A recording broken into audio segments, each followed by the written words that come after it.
মা হারা বড় এতিম, বাবা হারা বড় এতিম। ছোট্ট সন্তান কোরআনটা সিনার ভিতরে ঢোকাই নিয়েছে রে বান্দা।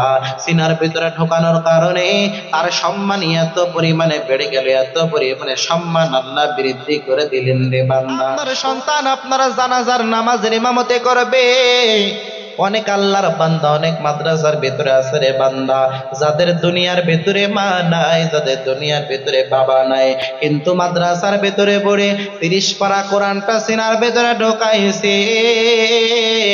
ওই মা হারা বড় এতিম, বাবা হারা বড় এতিম। ছোট্ট সন্তান কোরআনটা সিনার ভিতরে ঢোকাই নিয়েছে রে বান্দা। সিনার ভিতরে ঢোকানোর কারণে তার সম্মান এত পরিমাণে বেড়ে গেল, এত পরিমাণে সম্মান আল্লাহ বৃদ্ধি করে দিলেন রে বান্দা। ও আল্লাহর বান্দারা, টাকা দিয়ে মানুষ সম্মান পায় না, ক্ষমতার চেয়ার দিয়ে মানুষ সম্মান পায় না, কিন্তু যার ভিতরে কোরআন আছে, এলেম আছে, তার সম্মান একজন দেন, তিনি কে? তার সম্মান তো আমার আল্লাহ বৃদ্ধি করে দেন। ও খুলনা ডুমুরিয়ার মানুষ, ও আমার বৃদ্ধ বাবা, যা আমার কলিজার টুকরো যুবক ভাইয়েরা, ও আমার পর্দার আড়ালের সম্মানিত মা ও বোনেরা, আপনাদের কাছে আমার অনুরোধ থাকবে, আপনার সন্তান আল্লাহ একটা দান করেছেন, সন্তানকে জেনারেল শিক্ষায় শিক্ষিত না করায় সন্তানকে আপনি একটু কোরআনের হাফেজ বানায় দেন, সন্তানকে একটু আপনি আলেম বানায় দেন। তাহলে এই আলেম হওয়ার কারণে, কোরআনের হাফেজ হওয়ার কারণে আপনি যেই দিন দুনিয়া থেকে অন্ধকার কবরে পারে জমাইবেন, আপনার নামটাও মসজিদে এলান হইবে। অমুক হাফেজের মা বাবা দুনিয়াতে আর জীবিত নাই, আমাদের অমুক আলেমের মা এবং বাবা হতে পারে, যে কোনো একজন হতে পারে, দুনিয়ার ভেতরে জীবিত নাই। আপনি যখন দুনিয়া থেকে বিদায় নিয়ে নিবেন, আপনার জানাজার ইমামতি করবে আপনার সন্তান কোরআনের হাফেজ, আপনার জানাজার ইমামতি করবে আপনার সন্তান বড় আলেম, আপনার সন্তান আপনার জন্য দোয়া করবে, আপনার সন্তান আপনার জানাজার ইমামতি করিয়া করিয়া নিজ হাতে অন্ধকার কবরে আপনার লাশটাকে সুন্দরভাবে রাখবে রে বান্দা। এই মাদ্রাসার ভিতরে অনেকা থাকতে পারে যাদের মা বাবা অন্ধকার কবরের বাসিন্দা হয়ে গেছে রে বান্দা। এই যে আজকের মাহফিলের ভিতরে সেই সন্তানদের মাথায় পাকড়ে দেওয়া হইল, ওই সন্তানের মা বাবার কাছে একটু জিগান, ওই মা বাবাদের মন এত পরিমাণে আনন্দিত রে বান্দা, গোটা পৃথিবীর সব কিছু আপনি এক হাতে দিয়ে দিবেন, আর আজকের খুশি তার সন্তানেরা মাথায় পাকড়ি বেঁধে দিতেছে। আজকের মাহফিলের আমি প্রধান আলোচক। এই সম্মান দুইটা কখনো মা বাবা সমান চোখে দেখবে না, বরঞ্চ তার সন্তানের মাথায় হাফেজ হওয়ার কারণে পাগড়ি দেওয়া, এইটাই সব থেকে শ্রদ্ধার এবং সম্মানের নজরে দেখবে, ঠিক কিনা বলে? সমাজের ভিতরে তাকায় দেখবেন অনেক আল্লাহর বান্দা, তার সন্তানের টাকার অভাব নাই, তার সন্তানের গাড়ি বাড়ির কোনো অভাব নাই।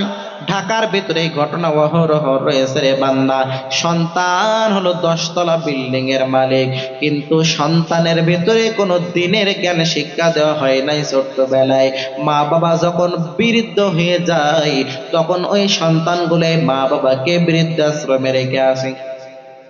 তার কারণ হলো ছোট্টবেলায় সন্তানকে কোরআনের শিক্ষায় শিক্ষিত করে নাই, ছোট্টবেলায় সন্তানকে এটিএম বুথ বানাইছে, ছোট্টবেলায় কোনো কোরআনের শিক্ষা সন্তানকে দেয় নাই।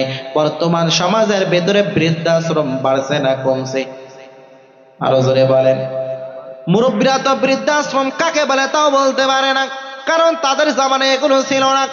কিন্তু বর্তমানে বৃদ্ধাশ্রম এত পরিমাণে বাড়ছে, কারণ হলো সন্তানগুলোর ভিতরে ছোট্টবেলায় যদি কোরআনের জ্ঞান না দেওয়া হয়, তাহলে এই সন্তান বড় হয়ে অনেক টাকার মালিক হইবে, গাড়ি বাড়ির মালিক হইবে, কিন্তু বৃদ্ধ অবস্থায় মা বাবার সেবা যত্ন করা বুঝবে না, ঠিক কিনা বলে?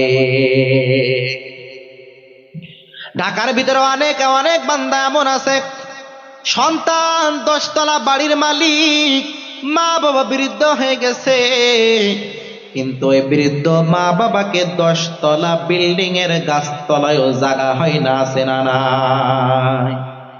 মা বাবা বৃদ্ধ হয়ে গেলে সন্তানের কাছে বোঝা হয়ে যায়, ভারী মনে হয়। আপনার সন্তান যদি কোরআনের হাফেজ হয়, আপনার সন্তান যদি মুহাক্কিক ভালো আলেম হয়, আপনার সন্তান যদি মাওলানা হয়, মুফতি সাহেব হয়, আপনার সন্তান যদি কোরআনের হাফেজ হয়, তাহলে তো অবশ্যই মা বাবার খেদমত করা বুঝবে রে বান্দা। মা বাবা বিরুদ্ধ হয়ে যাইবে, তারপরও মা বাবাকে বিন্দু পরিমাণে হেলাই দোলাই কালাই তাদেরকে অবহেলা করবে না রে বান্দা। ও আল্লাহর বান্দারা, দুনিয়ার ভেতরে একজন সন্তানকে যদি আলেম বানাইতে পারেন, দুনিয়ার ভেতরে একজন আপনার সন্তানকে যদি কোরআনের হাফেজ বানাইতে পারেন, পয়গম্বর আরবি সাল্লাল্লাহু আলাইহি ওয়াসাল্লাম জানায় দেন, দুনিয়ার ভিতরে যারা কোরআনের হাফেজ তাদেরকে আল্লাহ রাব্বুল আলামিন হাসরের ময়দানে এত পরিমাণে সম্মানিত করবেন।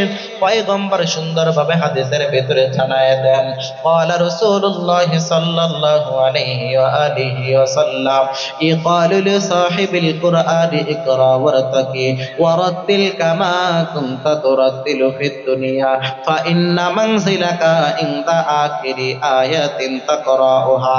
পয়গম্বর জানায় দেন, ও হাসরের ময়দানে আল্লাহ রাব্বুল আলামিন কোরআনের হাফেজদেরকে ডাক দিবার বলবে, ও আমার সাহেবে কোরআন, দুনিয়ার ভিতরে যেমন তোমরা তার তিলের সহিত কোরআন পড়তা,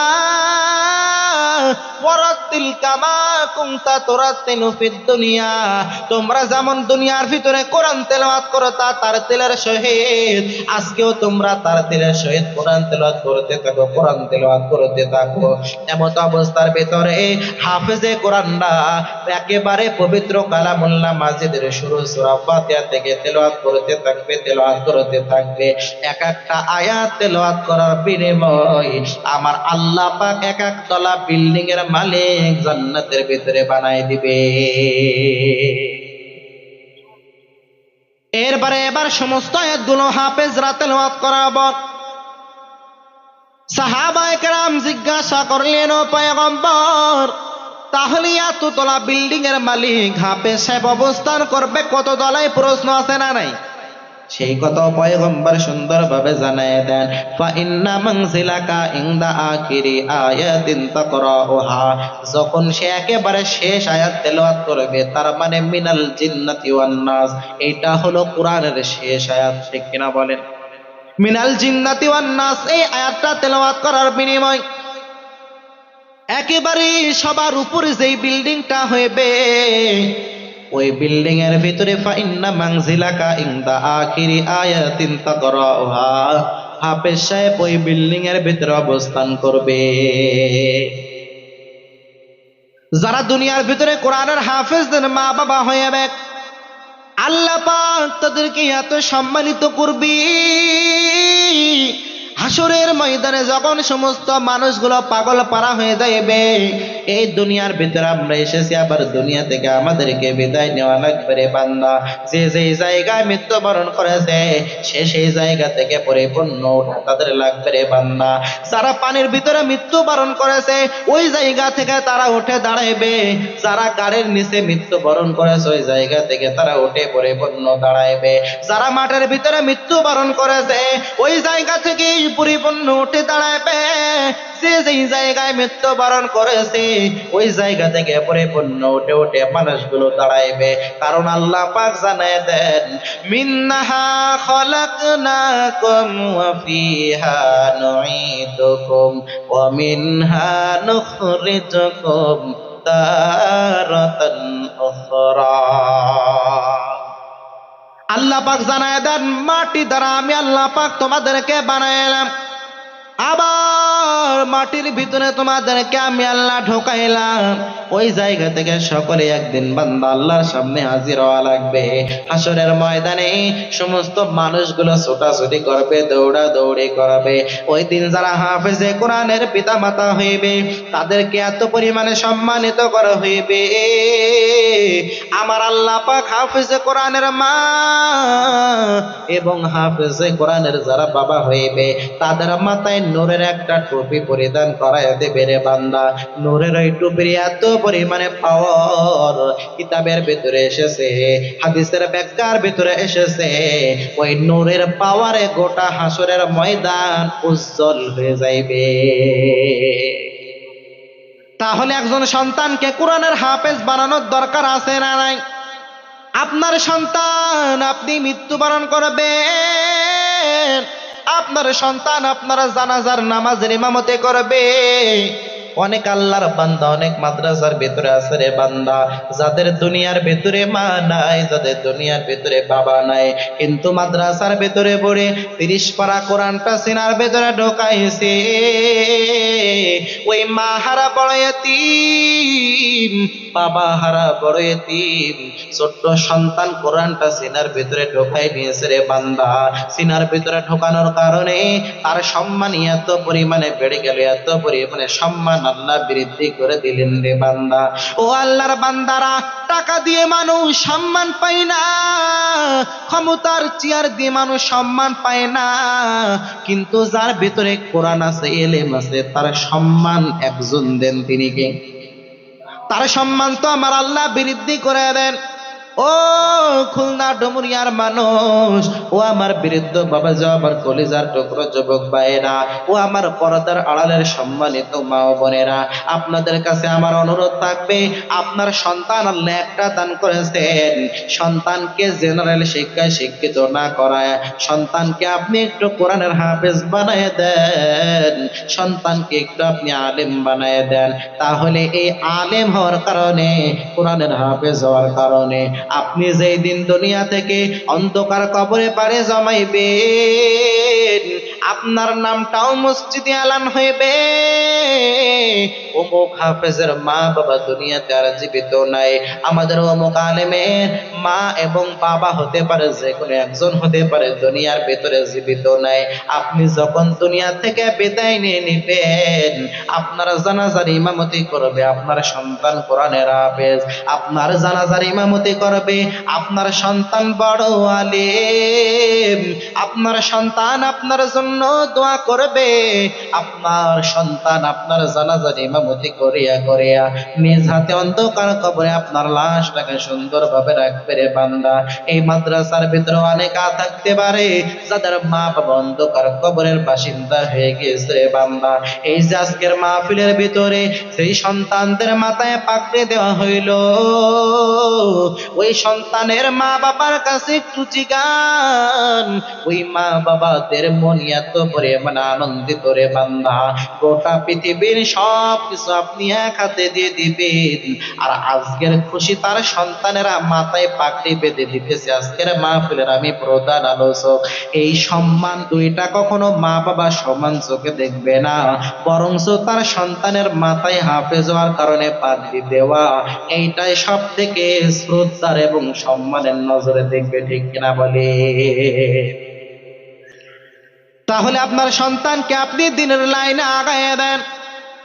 আপনার সন্তান জেনারেল শিক্ষিত হয়েছে, আপনার সন্তানকে আপনি কোরআনের শিক্ষায় শিক্ষিত করেন, আপনার সন্তানকে আপনি দিনের শিক্ষায় শিক্ষিত করেন রে বান্দা। সবাই কোরআনের হাফেজ হতে হবে বিষয়টি এমন না, সবাই যে মাদ্রাসাতে পড়তে হবে বিষয়টি এমন না রে বান্দা, সকলকে আলেম হতে হবে বিষয়টি এমন না। আপনি জেনারেল শিক্ষিত, আপনি মাস্টার হয়েছেন, আপনি বড় ডিগ্রি অর্জন করে আপনি প্রফেসর হয়েছেন, সমস্যা নাই, আপনি ইঞ্জিনিয়ার হইবেন, কোনো সমস্যা নাই, কিন্তু আপনাকে কোরআন পাঠ করা লাগবে, কোরআনের জ্ঞান আপনার ভিতরে পরিপূর্ণ থাকা লাগবে রে বান্দা। কারণ দুনিয়ার ভিতরে যত বড় শিক্ষিত আপনি হইবেন, আপনি যদি কোরআন না পড়তে পারেন, দুনিয়ার সমস্ত মানুষের কাছে আপনি শিক্ষিত বলে বিবেচিত হতে পারেন, কিন্তু কোরআন না পড়তে পারার কারণে আমার আল্লাহর কাছে আপনি কোশ্চিন কালেও শিক্ষিত হতে পারবেন না। আমার আল্লাহর কাছে আপনি পরিপূর্ণ মূর্খ থেকে যাবেন, কারণ আপনি কোরআন পড়তে পারেন না। ও খুলনা ডুমুরিয়ার মানুষ, এই জন্য আপনার সন্তানকে কোরআনের হাফেজ বানায় দেন। আপনার সন্তান কোরআনের হাফেজে আপনার জন্য দোয়া করবে রে বান্দা। যেই দিন আপনি দুনিয়া থেকে বিদায় নিয়ে নিবেন, আপনার জানাজার নামাজ পড়ার জন্য সমস্ত মহল্লার মানুষগুলো তারা পাগল পারা হয়ে যাইবে। ওই দিন আপনার সন্তান সমস্ত মানুষদের সামনে নিয়ে আপনার জন্য দোয়া করিয়া করিয়া করিয়া নিজ হাতে তার মা বাবাকে অন্ধকার কবরে সুন্দরভাবে দাফন করে করে আসবে। আপনার সন্তান যদি কোরআনের হাফেজ হয়, আপনার সন্তান যদি আলেম হয়, তাহলে আপনার হাফেজ সন্তান, আপনার সন্তান বড় আলেম, আপনার শুধু দাফন করেই চলে আসবে, আর 5 বছরে খোঁজ নেবে না, বিষয়টা এমন হবে না।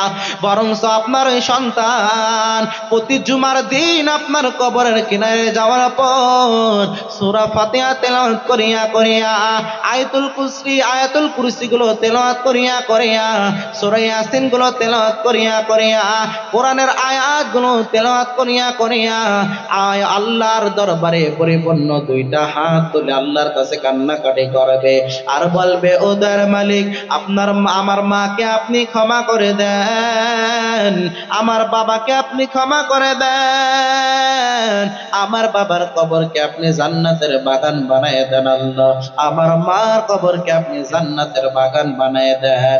আপনার সন্তান যদি দোয়া করার মতো দোয়া করতে পারে, আপনার কবরকে আমার আল্লাহ জান্নাত বানায় দিতে দেরি করবে না। এই জন্য সর্বদাই চিন্তা ভাবনা করা লাগবে। আপনি আমি যতটুক দুনিয়া নিয়ে চিন্তা ভাবনা করি, এতটুক তো কবর নিয়ে চিন্তা ভাবনা আমি করি না। আপনি আমি দুনিয়ায় সম্পদের মালিক হইব, টাকা পয়সার মালিক হইব, এইটা নিয়ে যতটুকু চিন্তা ভাবনা করি, আপনার সন্তানকে কিভাবে আপনি দ্বীনের লাইনে শিক্ষিত বানাইবেন, আপনার সন্তানকে আপনি কিভাবে মানুষের মতো মানুষ বানাইবেন, এই চিন্তা ভাবনা নিয়ে তো বিন্দু পরিমাণে আগান না। সংসারে কোন জিনিসটা লাগবে, আমার সন্তানের কোন জিনিসটা পরাইলে আবার সন্তানকে ভালো দেখা যাইবে, আমার মা বাবা আমার স্ত্রীকে কোন কাপড়টা পরাইলে সুন্দর দেখা যাইবে, আমার সন্তানের কোন খাবারটা খাওয়ানো লাগবে, সংসারের সব টেনশন আপনি করলেন, কিন্তু সংসারে সব টেনশন করার পরেও আপনার সন্তানকে আপনি কিভাবে মানুষ বানাইবেন, এই চিন্তা যদি আপনি না করেন, তাহলে আমার আল্লাহর কাছে পরিপূর্ণ ধরা খাওয়া লাগবে কি লাগবে না বলেন? সংসার সংসার কইরা ভাবে গো, করলি না বন্দেগি,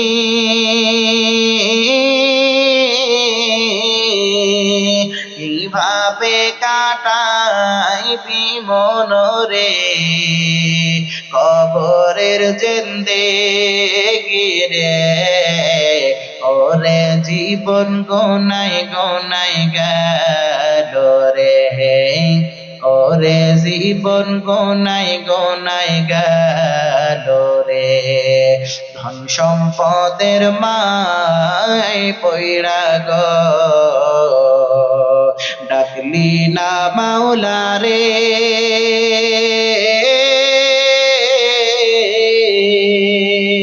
কি জানি কি উপায় হবে গো, অন্ধকার কবরে রে, ওরে জীবন গোনাই গোনাই গেল রে, ওরে জীবন গোনাই গোনাই গেল রে, ধন সম্পদের মাই পইরা গো, ডাকলি না মাওলা রে,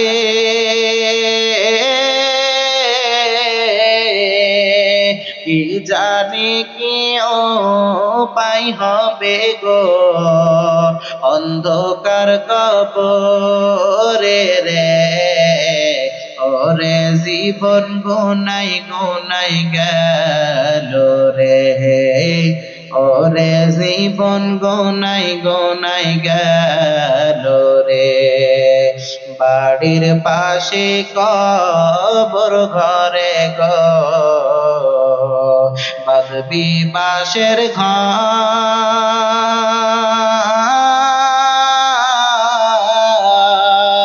ভাইও নাই তোর বান্ধব নাই রে, কে লইবে খবর রে, ওরে জীবন গোনাই গোনাই গেল রে, ওরে জীবন গোনাই গোনাই গেল রে, কোন দিন জানি মরণ আসে রে, তারিখ জানা নাই,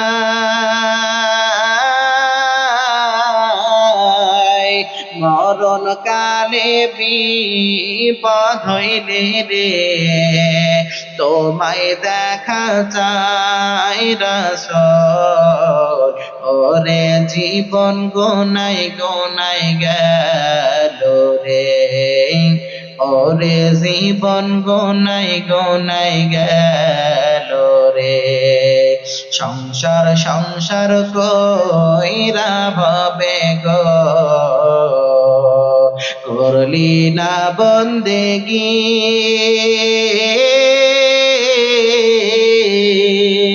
কিভাবে কাটাইবি মনরে কবরের জিন্দেগি রে ওরে জীবন গোনাই গোনাই গেল রে ওরে জীবন গোনাই গোনাই গেল রে সংসার সংসার কইরা ভবে গো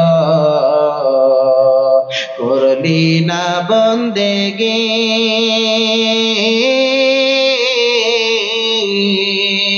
কিভাবে কাটাইবি মনরে কবরের জিন্দেগি রে ওরে জীবন গোনাই গোনাই গেল রে ওরে জীবন গোনাই গোনাই গেল